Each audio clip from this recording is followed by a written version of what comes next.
I am for the child who's had 7 addresses in a single year because she's in foster care, because her father abused her, and her mother couldn't believe her. She is the child I am for. I am a volunteer child advocate. I am you. Florida residents call toll-free 866-341-1425.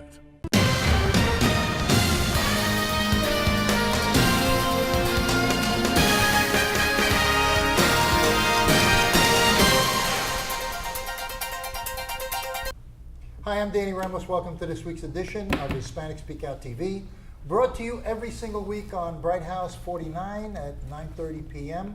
We've been here for 15 years promoting Hispanic excellence and bringing you stories that nobody else covers.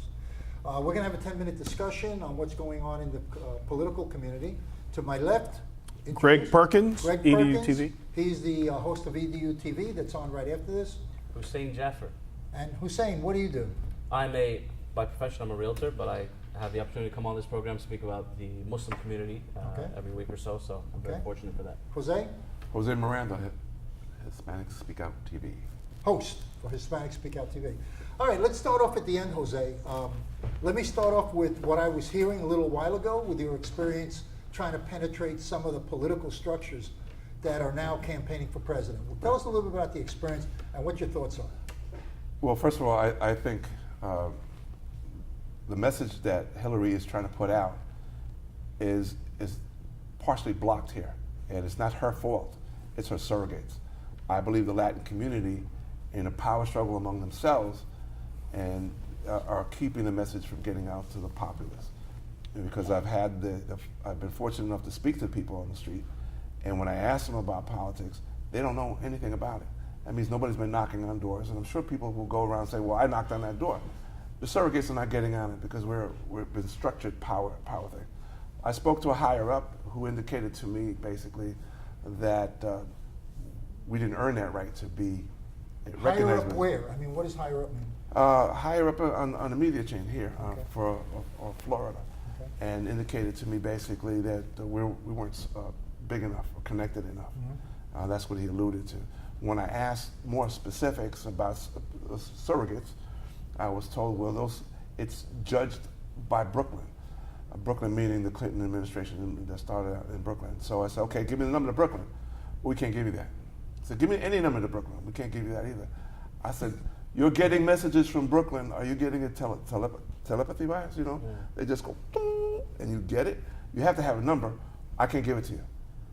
I said, somebody in Brooklyn tells you you can't offer or access to the candidate, and you're telling me it's from Brooklyn, but you can't tell me who, you can't tell me when, you can't give me a phone number, exactly what it is that you do. Mm-hmm. Okay, and needless to say, I related that to you. I called you up at a very early hour to tell you about my conversation.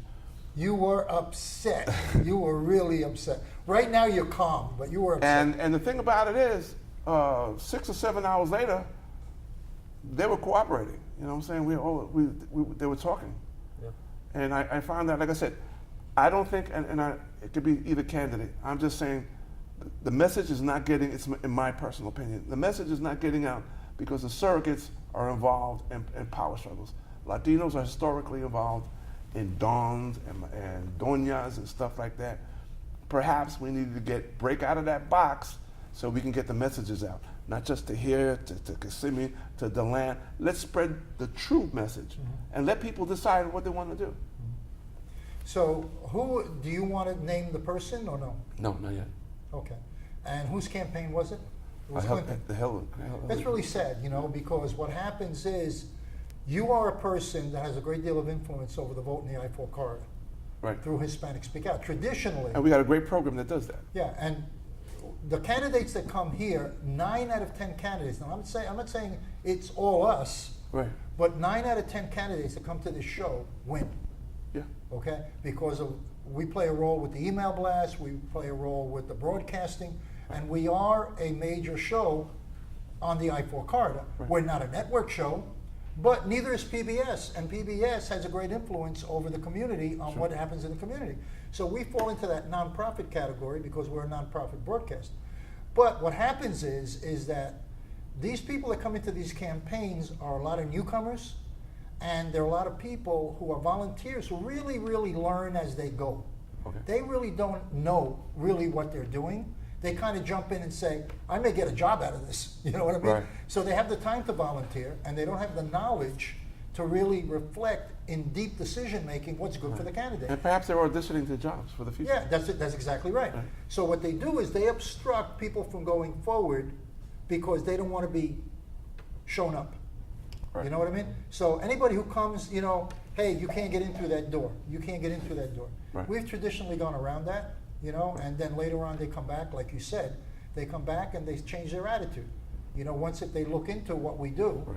they change their attitude, you know? But who is responsible for obtaining the knowledge besides the surrogates giving it out, in your mind? Well, it's up to the people as well. You know, you got to do your homework. You shouldn't blindly go with anybody, regardless of what party it is. But the point here is that when the surrogates, the head of the like Hillary and Trump, they dictated out. They're going to give the message, you know, blah blah blah. Those are the local campaign. And so the local campaign is supposed to run with it and go out and stuff like that. Yeah, and a lot of times there's no accountability. And that happens a lot in the minority community because they just take the minority. I remember one time I went to a campaign event and the guy, he said, oh, don't worry about the black folks, they're gonna vote for Democrat anyway, right? And I'm like, okay, and I think that was the year that Gore lost. Okay. So it's that type of attitude, not really getting out to the people that can. No, and it hurts the vote. Switch And there's countless articles out there that why people are not voting because they're not getting the information, Right. the true information. You know what I'm saying? They're not getting motivated. And they're not getting motivated. But if I'm a surrogate and I'm going, hey, you know, I want you to knock, you know, sign over here, you don't have that enthusiasm. No. I'm not going to get you out of the house. You know, what was the Florida with Gore? What did he lose by? 500 Yeah, votes? 500 plus votes. He lost the presidency based upon Florida's 500 votes. Right. I mean, more than 500 people come to the show. Yeah, You know what I yeah, mean? that's And we right. influence more than 500 people. Sure. That's right. And he lost the presidential because of 500. Right. These guys don't realize that. Every vote, every Count. person They counts. count. Right. And you fight for every vote You that sure you do. can. You sure do. And you don't take anybody for granted. Nope. Right. You know? And the So- numbers don't, and look, the numbers show African Americans vote 20% higher than Latinos. Okay, the people that are worse than Latinos are the Asians. Okay, Puerto Ricans are somewhere in the neighborhood of about 40%. Is that traditional? Okay. That That's what's happening. Before it used to be the Latino vote is going to make the big change, you know, and everybody, oh, you got to watch out for the Latino vote.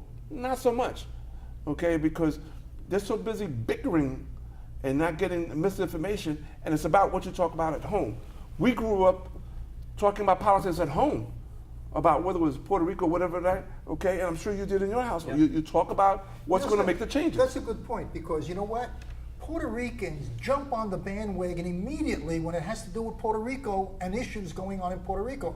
Let's boycott. Let's something bad happening in Puerto Rico. Let's get together and storm the walls. House of the Senate. And then for politics here, it's like puff, Yeah. puff. But again, It's too complicated. it's all about mentality and influence and what you think and what you get growing up. Yeah. And that's why for me, I think on the opposite perspective that, that shows to me that at the top they don't care, right or left, they don't care because the surrogates are doing their job well enough. Right. It's too big a- but they it's don't too care. big a process. It And doesn't that's the matter. problem. You're spending hundreds of millions of No, I dollars. totally so agree the with you. top doesn't care, but at the grassroots effort, okay. Like when I used to work at the bank, and I used to tell my tellers, "You guys are the one that make the bank survive." Okay, just like the surrogates, you guys have to understand that it's these voters, the Puerto Ricans, the small Asian community. Yeah, but like Danny said, now everybody's become Well, so that- self-serving yeah. that they're really not looking out for the little people, man. Right, They're just you know, me. I need to get a job out It all of it. starts. Starts at home and how you influence Yeah. your Well, listen, family. guys, we're going to go to our next segment. We're going to take a break so that you can hear a nice beer commercial, and we'll be right back with Jose Miranda. Self-serving. Yes. Hey, I own Boricua beer. You're going to have to listen to it. I can if you use a watch my beer. show. We'll be right back. Hola Florida, introducing Boricua Beer and Taino Light Beer. Boricua and Taino Light are crafted beers that are rich in flavors and brewed right here in Florida. Taino beer has a crisp, refreshing Caribbean flavor style when enjoyed chilled. Boricua beer is a craft ale with full body flavor that is a beer drinker's beer. Boricua and Taino light beers. Enjoy responsibly. Hi, I'm Jose Miranda. This is Hispanic Speak Out TV, brought to you each week on Bright House Channel 49. We have 2 additional programs. We have EDU TV with Greg Perkins, and it's followed by Latino Role Models. Before I forget, and which is more important, we have a couple of weeks left before voting. Voting is very important. Make sure you get out and vote. I don't care who you vote for, but make sure your vote counts. A lot of people have died to make sure that you can vote. We talk politics, we talk sports, we talk culture, we talk about things in Florida, we talk about things worldwide. I'm being joined tonight by a well-renowned individual that I like, and also a personal friend, Fred Brummer, a Republican, which I won't hold against him. He has served on the city council, County Commission, and state legislature. And state legislature, as he said, is mentioned. I met him a number of years ago at a meeting place in Pine Hills, actually. And ever since then, I've been, a fan. Thank you. That's very kind of you to say that. Welcome, and thanks a lot for coming down and hang with me. There's so many things, but let's start with the Republican Party. Let's talk about Donald Trump. Let's talk about his taxes. Recently, and he keeps repeating it, he is under audit. He can't give out any details. What do you say to that? Well, that's not the case at all. It's his tax return. He can show what he wants. If, since the recent returns that have been flaunted by the New York Times, clearly the issue is, the question was, okay, do you not show your tax return because you have fear of retribution? In other words, with the administration that we have today, the IRS is as corrupt, and understand, this is my business. I am a certified public accountant, and taxes is what we do at my firm. But the things that we have seen with the lowest learner, with the loss of data, with the clearly destruction of emails and things like that, the concern that I would have had telling Donald Trump, whether or not to publish his tax return, is whether the Internal Revenue Service is going to take retribution against you, because that operation clearly is corrupt. This is not 1972 when Nixon said, "Well, we need to use the IRS against our enemies." This is 2014, 2015, 2016 when the IRS is being used against the administration's enemies. So I would have told him not to do it. However, in a situation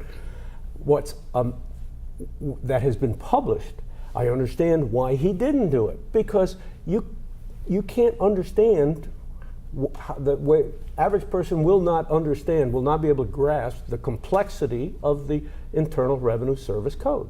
The guy lost $915 million, almost $1 billion. Right. And because of that, the tax law says that you get to carry that loss back 2 years and forward as much as 20.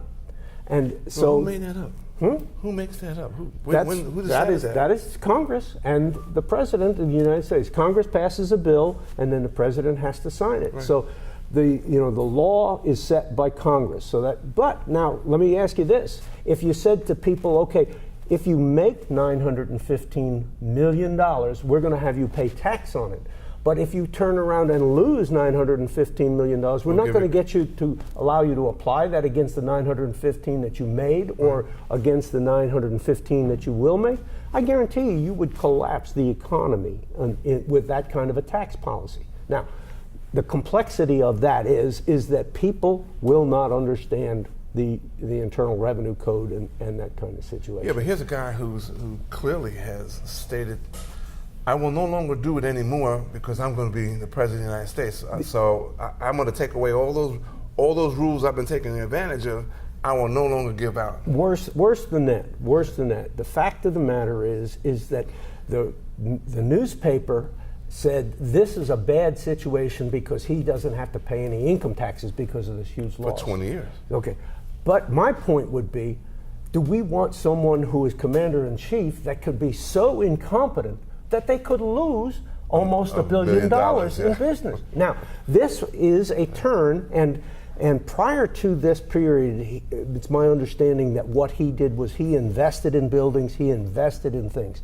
With this huge loss, and understand, I think it is absolute anathema that he believes that it is a legitimate business technique to file bankruptcy in your business and not pay back people that have lent you money. Okay, so now in this situation, he lost so much money that time that he no longer is the investor. He now licenses the Trump name. So you go out, you take the risk, you build the casino, you build the hotel, you build the building, and for a small fee, you pay Donald Trump to use his name and call it the Trump Tower, the Trump this, the Trump that. And so he doesn't have that risk-taking courage that he used to have. Okay, so the only risk is now is just his name. Is will the check cash? In other words, when Jose's check shows up, will it bounce? You know, kind of thing. And if he owes you money and the check doesn't cash, he's got no problem. He's going to bankrupt that business so that he doesn't ever have to pay you off. So you know, that's. How do you feel about this? His inroads into backdoor into Cuba? Through a third party, which they clearly said it was his money, his dime that they were doing it. What do you think about that? Well, when you compare that to the Clinton Foundation, you know, I mean, okay, you're going to be the Secretary of State, and you're going to be entirely separate. But I'm going to go out and shill for you. Okay, I'm going to go out and get the Sheikh of Qatar to make a substantial contribution to your foundation in order to get access to the Secretary of State. And on the other side, you did the end around to go into Cuba and do business without making it. It's the same thing. It's the same. The situation today with the two candidates is, to me, absolutely appalling. How did we wind up with two candidates like this? Well, better yet, how did your party? Did your party think it was a fluke when he was coming along? No. Did you not pay attention to him? Everybody was insane. When you clearly, you could see that this is a reflection of what's happened with reality TV. Okay, when he can get away with calling people, Little Marco or Lion Ted, that kind of stuff. I mean, and people understand that the anger in the country created those votes for him in the primary election. I personally believe that that if his whole deal getting started out in here was that he knew he wasn't going anywhere, he'd go through January, drop out, write his book, make a fortune writing his book about the campaign. Well, as things went along, he started winning, okay, and so he continued that same 13-year-old bully shtick that he's been using. It was built on a fluke. I got to stop you at that point. We gotta take this up again, okay? There's so much to talk about. So please come back so we can. I'll be glad to come back. All right. I'm Jose Miranda. This has been the Spanish Speak Out TV. Stay tuned. Mira, ¿dónde tú estás? Ya estoy aquí, mi vida. ¿Pero qué están tomando? ¿Pero por qué? Porque me traje lo nuevo y diferente, Taíno Light Boricua Beer. Y lo más importante es que es lo nuevo y acabadita de salir al mercado. ¿Y saben buenas? Claro, ambas cervezas tienen los mismos beneficios que una copa de vino. Con menos calorías. La Boricua Beer 6%, fuerte pero con sabor. Y la Taíno Light 4.5% y es artesanal. Eso es. Somos familia, calidad y sabor. Visita boricuabeer.com. Hi, I'm Jose Miranda. This is part 2 of the conversation with Fred Brummer. We're talking about politics, of course. Fred, how are you again? I'm well, Jose. It's always good to see you. Let's do this part 2 thing here. Let's talk about the electric and how we got to it, okay? The ball's on your court. You tell me, how did we get into this mess? The anger in the electorate that participated in the Republican primaries is huge. There is a substantial amount of people who, for the first time in our country, believe that they are better off than their children will be. We have always looked at it that tomorrow our kids are going to do better than we are, and there's a substantial feeling that jobs are being shipped overseas, that people take advantage of the system, that other people. The question is, it's like the the quote that I saw was the American dream is at the top of the hill and you're at the back of the line here, and the line is either moving very slowly or not at all, and people, including the president, are letting people cut in front of you. Okay? So we're talking about immigration. And We'll that talk aspect. about anything, anything that prevents you from reaching the American dream. Is this white that America anger- we're talking about? Yeah, that's This a big basically part. white That's- America? Well, not yeah, Because black America and brown America has always been behind. Well, I understand that, and but Okay. there is still anger among those groups, a select portion of those groups that look at it that the most recent immigrants having a benefit over them, Right. and that certain But it's black, like you guys fighting over crumbs. That's and, right. And we're Exactly. waiting for you for whatever you pass off the plate to the rest of us. And so but that is the anger that is out there, Okay. and the nation is tired of insiders, people who have run for office, people who have said they would do things, and the immovability of our federal government and the dissatisfaction with the electorate system that we have today is why that anger is out there today. That's why Are we Bernie talking about- Sanders did so well. Are we talking about career politicians?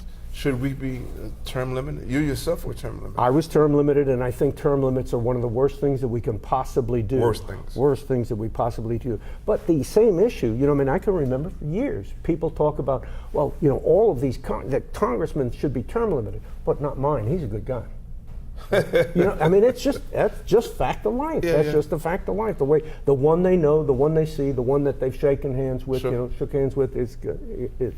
But that's what's generated to today, so that our two candidates are, in my opinion, two of the worst, if not the worst, candidates that we've ever had running for presidency. He was in a room in Memphis or someplace like that. He said the room was very hot, and he said to the audience, "It's usually hot whenever I entertain." I thought when those words were exactly what he has brought to the process. He is an entertainer. Where do we lose sight of someone speaking to the people in terms of values and things like that to I am reality TV type thing? That's exactly the point. We have been too many years of, instead of having fathers knows best, okay, in the 50s, now Sure. we got The Apprentice. You're fired, kind Right. of thing. It's The Survivor, Dancing with the Stars. That kind of reality TV Right. that just lets the anger flow, and it makes it okay. It reduces our values, So you sounded like we've been indoctrinated. We're being changed through our TV. There is a substantial cultural change Right. that has gone on, and it's gone on for 50 years. A substantial cultural change that I think devalues our more traditional values, things like that have. Those values have an integral part in our political system, in our economic system, and because those values are being depraved, that we now wind up with somebody that should be indicted, and somebody else who thinks they're a bully, and Right.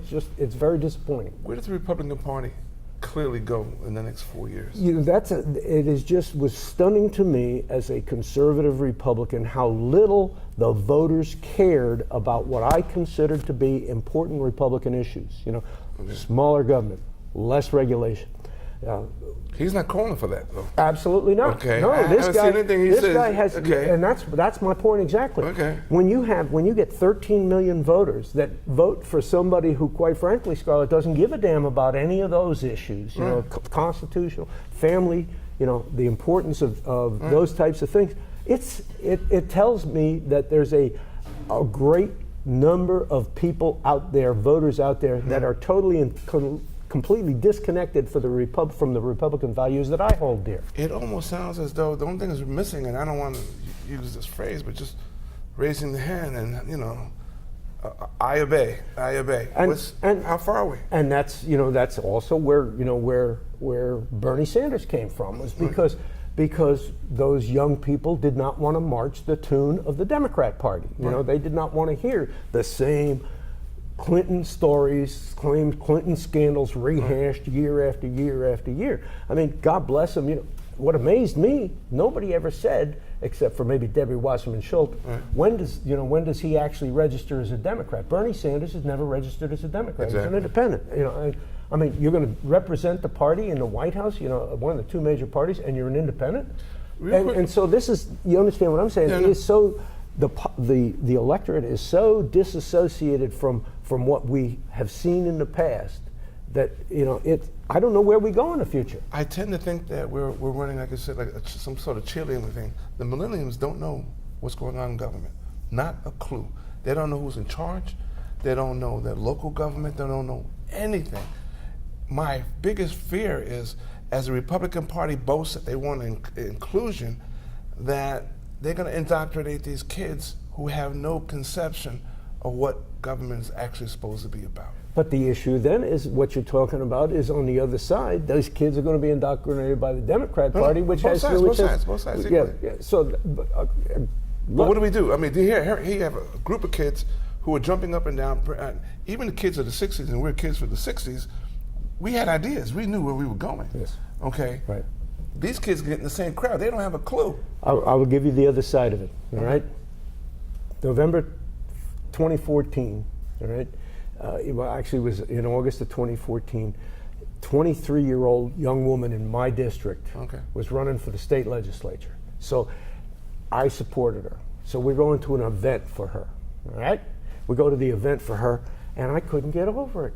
Every teenager, 18, 19, 20-year-old, I thought the entire county was there to support her. Right. So this is, in other words, she has reached out to a group of young people, and that that these folks, and that's where she came from, was this group that had learned this kind of thing, had paid attention to the government, had looked at what was needed and supported her and was willing to work with her. So I'm not discouraged over the young people, okay? I'm discouraged over the folks that are maybe 30 to 65, that still think that what we need to do is hire a bully or a criminal to be president of the United States. Are we going to be looking for the next group? Are we looking for another entertainer coming down the line? Is that going to happen again? Will we have another Hillary Clinton coming down the line? I just, you don't see anything on the Democrat Party bench, and he's so scary that it's so scary that he works on the Republican side. You have to be afraid of exactly what you're talking about for the future. I mean, I'm afraid for the future. Are you afraid for the future? Or do you think it's okay? Let me put it this way. We got wars coming up. Okay? I never give up hope. I never give up hope. When President Obama first got elected, a conservative Republican said to me, the country can't stand his progressive politics, his approach to the government. I told him, I said, we have a strong country. We will live through this. All right? And even today, we still have a strong country. I think we can live through either of these two abominations as president. I dread it, but I think we can live. If you had a choice, which way would you lean? On election day? Yeah. I'll write in Jeb Bush's name. But he was slaughtered there by the entertainer. And as I said, I will tell you, I haven't told many people this. In 1972, when Nixon was running against McGovern, Thomas Eagleton was on the ticket with McGovern. And they found that he had been treated by a psychiatrist, and they forced him off the ticket, replaced him with Sergeant Shriver. I had so much fear of another term of Nixon that I wrote in Thomas Eagleton's name because he was the only one that I thought was sane. On that note, thanks, Fred, very much. Good meeting. Thank you very much. I'm Jose Miranda. This has been the Spanish Speak Out TV. We'll see you again next time.